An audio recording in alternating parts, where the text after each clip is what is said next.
在《权力的游戏》里，乔拉·莫尔蒙从来不是站在 C 位的那一个人。他没有王位，没有传奇，甚至他还弄丢了自己原本的贵族身份。在很多时候，他更像一个始终都站在边缘的人。但他有一件事非常稳定，他一直都在深深地爱着一个人，一个并不属于他的人，一个从来都没有真正回应过他的感情的人。今天这一集心理镜头，让我们来借助乔拉·莫尔蒙这个角色，来谈一个我们这个系列节目至今为止从来都没有谈论过的话题，关于爱情，以及为什么一个人可以在一段没有回报的关系里停留这么久。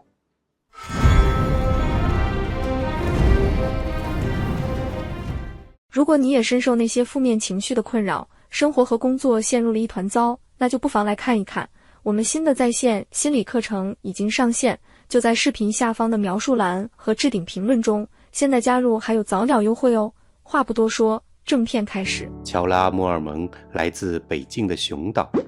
在电视剧中，熊岛最出彩的镜头来自后期的小熊女莱安娜·莫尔蒙。这位熊岛最年轻的家主，用仅有的几次出镜，为观众们奉献了全剧最为出彩的片段。他有理有据地与琼恩·雪诺、珊莎以及戴夫斯谈判，展现出了远超这个年纪的沉稳与冷静。他又在北境动员大会上厉声斥责各个家族背信弃义，说的那些老头子们一个个羞愧难当。他在面对死人大军时毫不退缩，用最小的身躯极限1换1单杀了巨人尸鬼。除此之外，电视剧当中，当琼恩·雪诺来到绝境之墙的时候，那时守夜人总司令也是来自熊岛家族的桀骜·莫尔蒙。而我们今天要讨论的乔拉·莫尔蒙，就是这位桀骜·莫尔蒙的儿子，也是小熊女莱安娜·莫尔蒙的表兄。我想你应该早就已经猜到，我们今天要谈论的是乔拉对龙妈丹尼利斯的感情。但其实在原作故事里，乔拉在这之前其实有过2段感情，并且乔拉会流落到异乡，最终遇见龙妈，也和自己之前的感情经历脱不了干系。在熊岛上的时候，乔拉就已经有过一段婚姻，他娶了一位格洛佛家族的姑娘，并且这段婚姻持续了10年，但是他们2个一直都没有子嗣，最终他的这位妻子死于一次流产。在那之后，他的父亲，也就是桀骜·莫尔蒙，决定去守卫绝境之墙，好把熊岛的继承权让给自己这位儿子。然后乔拉参与了劳勃的反叛军，在劳勃登基成王之后，又参加了平定铁群岛叛乱的战争，因为表现出色，被劳勃封为骑士。而后就是在庆祝这场战斗胜利的比武大会上，乔拉遇见了他的第2任妻子，来自旧镇海塔尔家族的姑娘林尼斯·海塔尔。乔拉对这位姑娘一见倾心，在比武开始之前就向她索要了信物，并且在之后的战斗中屡战屡胜，一路一直打到和詹姆对决，并且乔拉和詹姆根本分不出胜负来，2人在比武中接连折断了9根长矛，而最终是劳勃宣布乔拉获得了胜利。比武大会之后，乔拉就向林尼斯·海塔尔求婚。林尼斯是一个来自旧镇的海塔尔家族的姑娘，旧镇是一个历史悠久的地方，而海塔尔家族更是一个大家族。在《权力的游戏》的前传故事《龙王家族》里，讲述的是令坦格利安家族滑向下坡路的血龙狂舞事件，而引发这一事件的黑党和绿党两派，其中的绿党就是海塔尔家族。在龙王家族第1季第1集刚开始的时候，众位大臣围坐在国王的御前会议桌上，坐在国王手边的这位国王之首就是海塔尔家族的奥托·海塔尔，而他的女儿艾丽森·海塔尔就是绿党最核心的人物。艾丽森的儿子们就继承了坦格利安家族的血统。乔拉看上的就是在维斯特洛大陆历史上如此有分量的海塔尔家族的后代。但是就是从这儿开始，乔拉的人生上演了一出穷小子砸锅卖铁撸网带求娶富家女的戏码。熊岛只是北境一个很小的岛屿，莫尔蒙家族只是一个非常小的小家族。毕竟当小熊女答应琼恩·雪诺出兵的时候，她只能派出62个人，而海塔尔家族是一个有钱的大家族。原作的故事里，林尼斯·海塔尔嫁到熊岛之后，就非常过不惯那里又寒酸又寒冷的生活。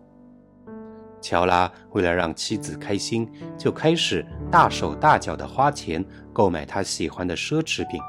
很快就花光了家里的钱。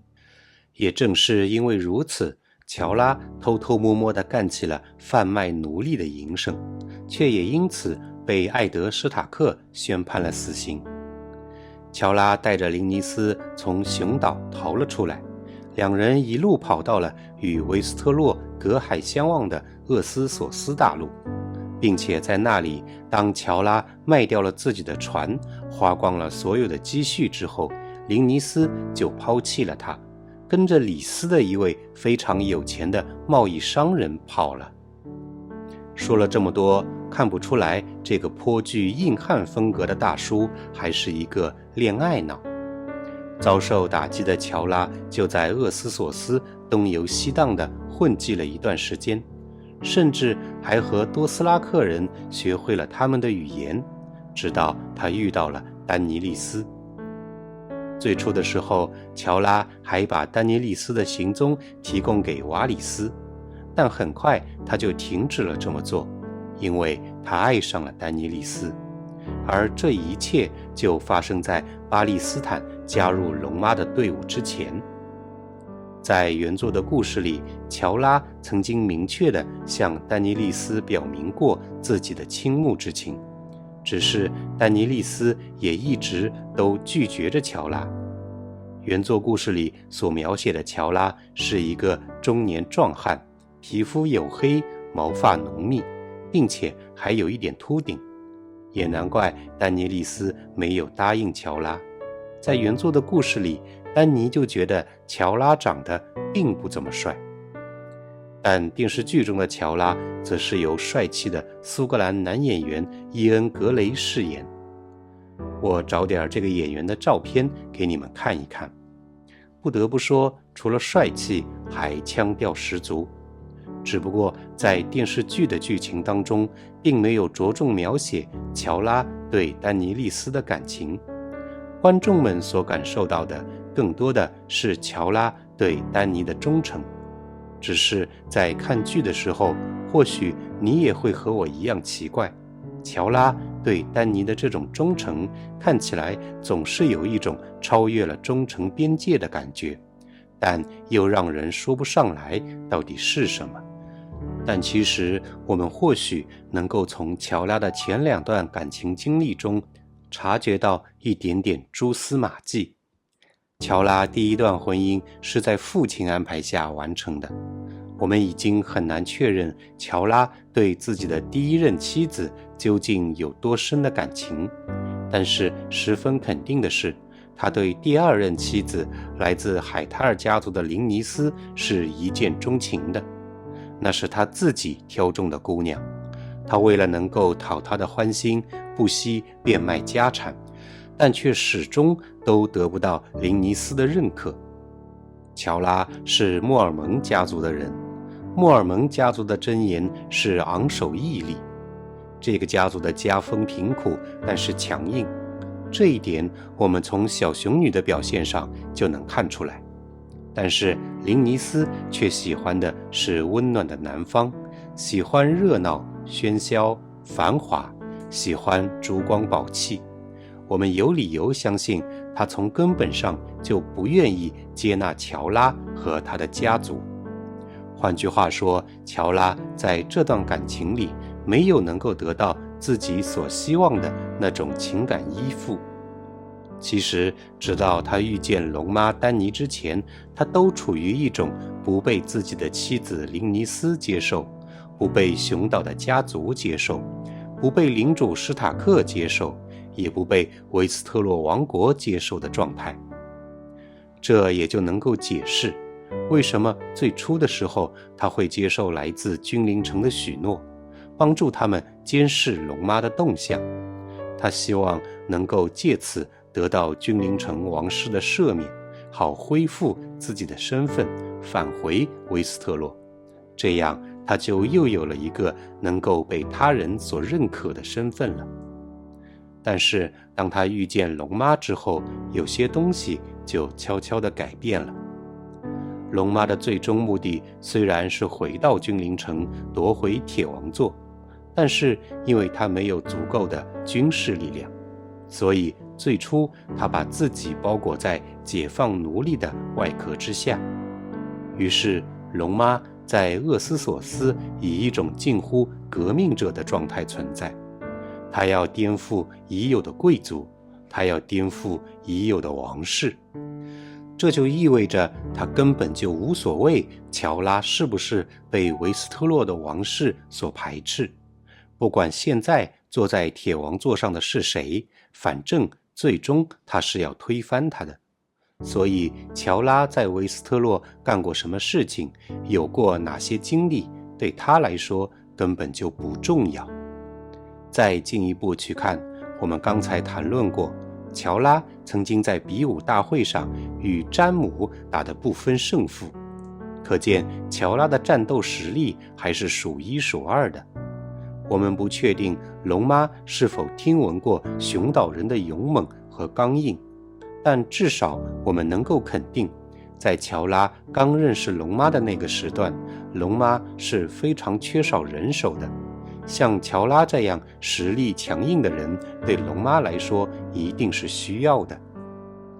换句话说，乔拉在过去不被主流社会接受的理由，在龙妈这里一概都不存在了。在此基础之上，他还有了被龙妈需要的理由。而这个理由并不是因为乔拉做了什么讨好龙妈的事情，完全是因为乔拉自身的内在实力。也就是说，龙妈能够接纳乔拉，完全就是因为你就是你自己。说到这里，我想聪明的你应该已经看出来了，乔拉愿意留在龙妈的身边，不管龙妈是否能够接纳乔拉对她的情感，她都不会离开，甚至表现出了某种异常的忠诚。不是因为他们两个的关系是不是有所发展，或者发展到了什么样的程度，而是因为乔拉的自我潜意识认识到了这段关系定义了他自己。如果没有龙妈丹尼利斯，那他是谁？他是一个被维斯特洛驱逐的罪犯，是一个被妻子抛弃的穷鬼，是一个流落在厄斯索斯的没人认识的什么都不是的人。而有了龙妈，他就找回了自己。所以这才是更深的问题。有时候一个人坚持爱一个得不到的人，可能并不是因为对方有多特别，而是因为在那段关系里，他找到了一个可以成立的自己。而乔拉对龙妈丹尼利斯的这段感情，除了刚才所说的他在这段关系里找到了对自己的定义之外，其实还隐藏着一些更不容易被发现的东西，那就是中年危机。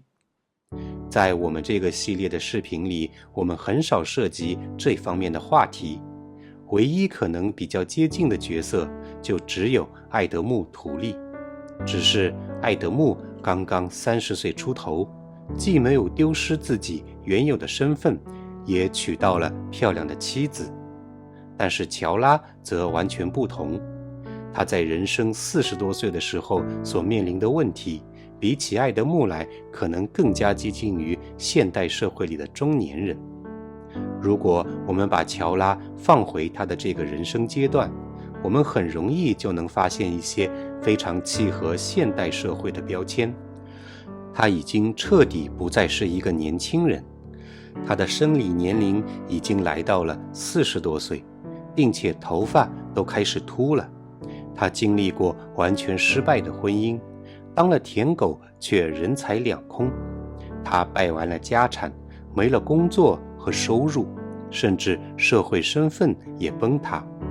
你可以认为他如果活在我们的现实世界里，那就是一个40多岁失业，没有积蓄，还欠了一屁股债，老婆跟人跑了，自己还被拉进了征信黑名单的中年男子。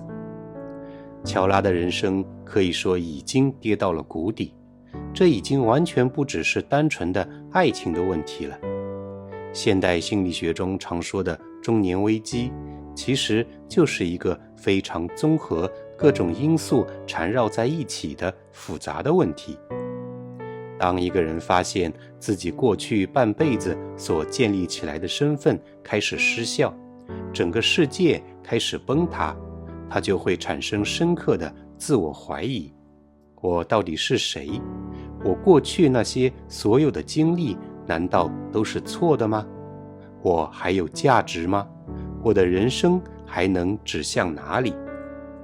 在这样的状态下，人会本能地去为自己寻找一个新的意义锚点。有的人能够平复自己的情绪，重新去找一个相对稳定的工作，哪怕收入并不是很高，但是至少能够养活自己，保证当下的生活能有一个最低程度的托底。有的人会重新回到童年时期，找回那些自己曾经热衷的东西，并在那里逐渐找回真实的自己。在北京的一座公园里，有人用水泥砌起了一条玩具赛车跑道，你会在那里看到聚集在一起玩电动四驱车玩具的，除了孩子之外，还有不少80、90后的成年人。许多人在那里能快乐地过上一整天，回到童年时最真实的自己。也有的人会另辟蹊径，在某些偶然的机缘下接触到一些自己过去从未接触过的新的事物。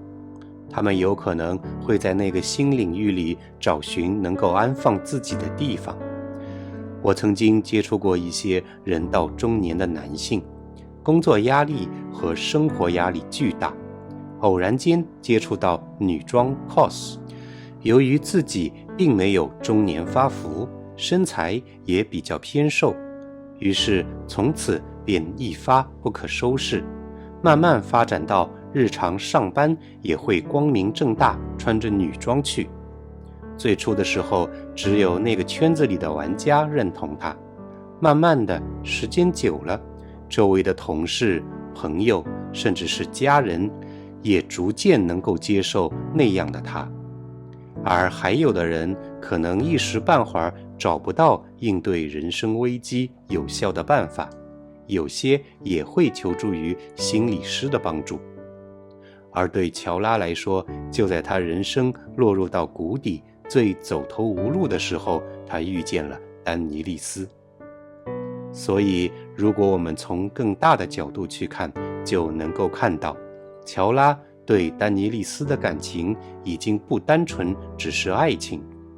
丹尼利斯对于乔拉而言更像是某种意义的载体，他围绕着他生活，为了他而战斗，帮他出主意，替他承受一切。这会让乔拉重新拥有了一种感觉，我还有用。这一点非常重要，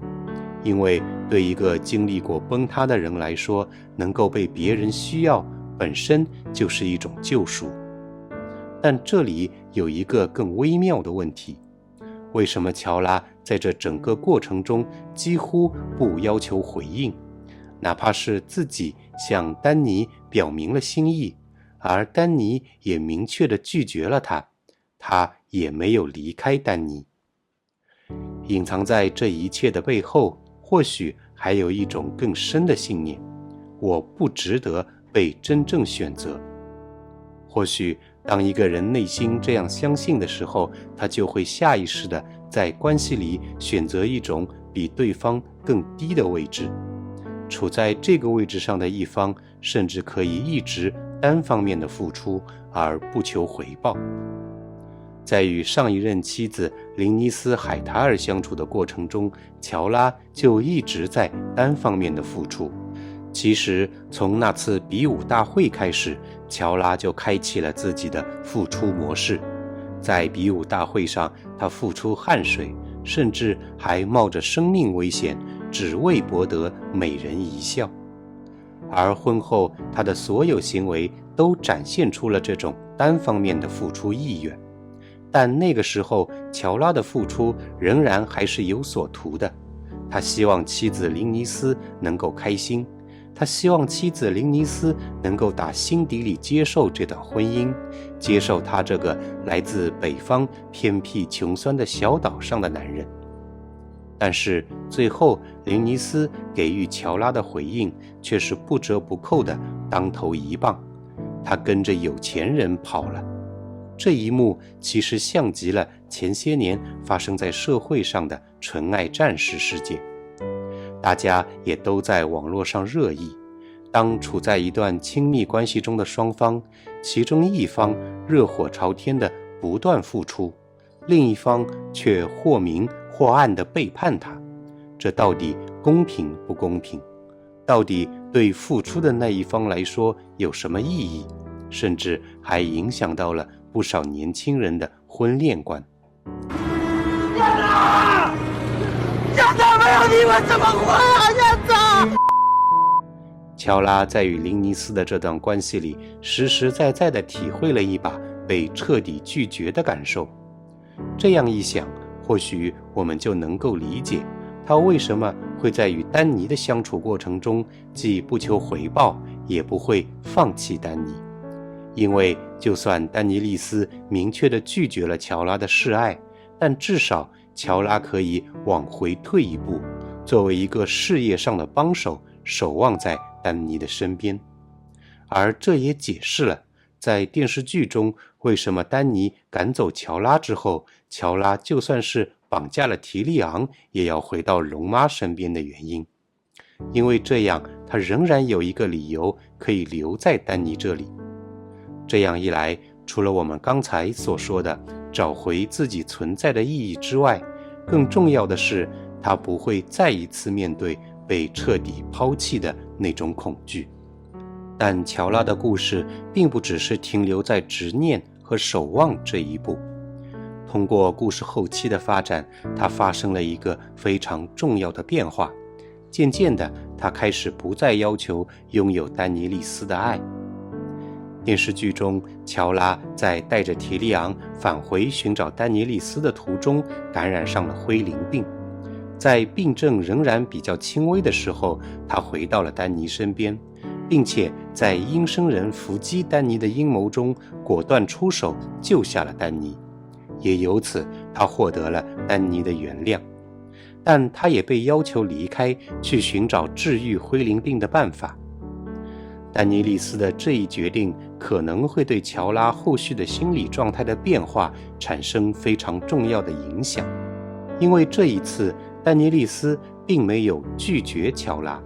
相反的，他非常明确地表示，甚至是以女王的身份半强硬地要求乔拉治好以后再回来。这对乔拉来说其实就是一种接纳，他会让乔拉觉得丹尼是需要自己的，只是自己现在必须先治好身上的病。心理学中有一个十分重要的概念，叫做心理防御。这一概念最早是由弗洛伊德提出的，它主要是指一种无意识的心理机制，人们会利用它来保护自己免受某种程度的精神伤害。这个概念可以细分为好几种，包括否认、歪曲、转移、压抑、投射、升华等等。但其中升华被大多数心理学家认为可能是心理防御机制当中唯一一种比较具有正向和积极意义的机制。他的意思是说，人们有可能会把内心深处某些不被社会道德和法律认同的情感或需求，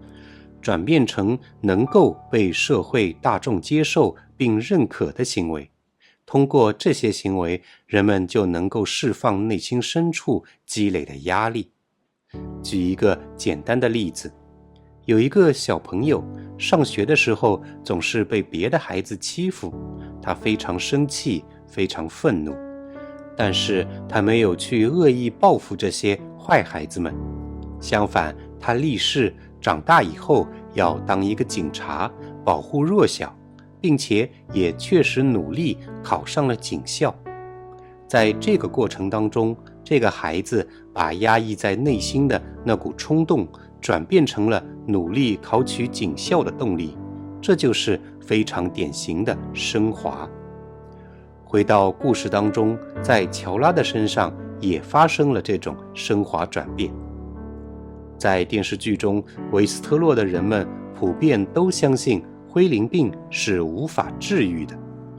但是乔拉仍然来到了有大量老学究聚集的学城。这里有一个十分值得品味的地方，学城的所在地是旧镇，这里是海塔尔家族的所在地。旧镇最显眼的标志性建筑，那个高耸入云的高塔，其实就是海塔尔家族的家徽。海塔尔只是中文的译名，实际上这个家族就是直白的叫做 High Tower。 还记得吗？乔拉的上一任妻子，那个把他的钱财全部都挥霍掉，最后跟着别的男人跑了的，就是海塔尔家族的人。但是乔拉仍然选择来到这里。所幸的是，就在他即将想要放弃自己的时候，他遇见了山姆。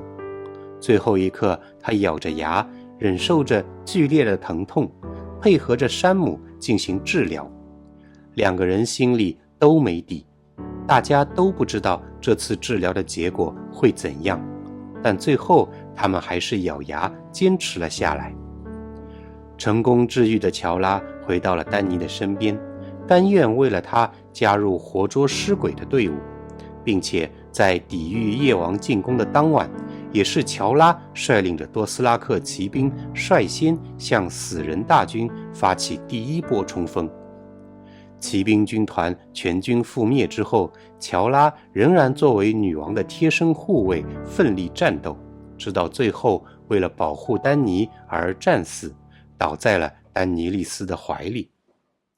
我们能够从剧集后半段的这段原创剧情中看出，乔拉的这种升华转变，整个转变的过程十分的缓慢，但是却是十分清晰的。如果要用一句话来简单总结的话，就是乔拉改变了自己爱丹尼的方式。说到这儿，你还记不记得在电视剧中，乔拉躺在丹尼的怀里，最后一刻说的一句话是什么吗？让我们再一次回到有关于中年危机的主题。很多时候，情感问题可能只是人到中年时所遇到的一系列人生难题中的一环，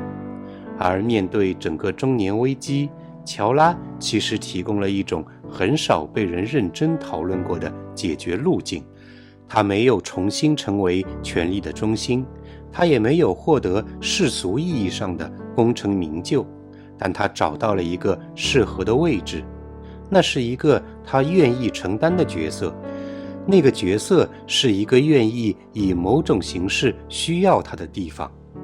其实，对于充满焦虑和不安的中年危机来说，这是一种更加悄无声息、更加安静，同时也是更有效的自我修复方式。乔拉的故事也许不是一个单纯关于爱情的故事，它讲述的可能是关于一个人如何在失去一切之后，重新好好的安放自己。好啦，感谢收看今天的心理镜头。如果你喜欢我们的节目，请给我点赞并订阅我的频道。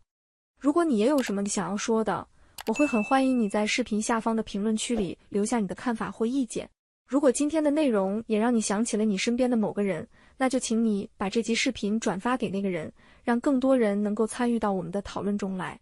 或者你也可以加入我们建立起来的粉丝群组，你可以在群组里点播任何想要看到的内容，也可以找我们的心理师谈一谈自己的近况和遭遇。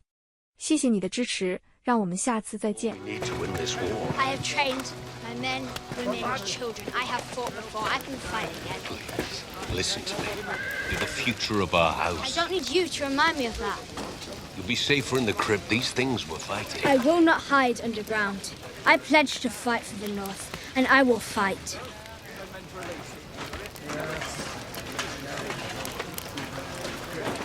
Oh, I'm sorry, I didn't mean.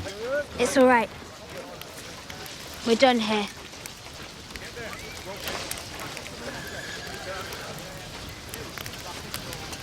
I wish you good fortune, cousin. Thank you, my lady.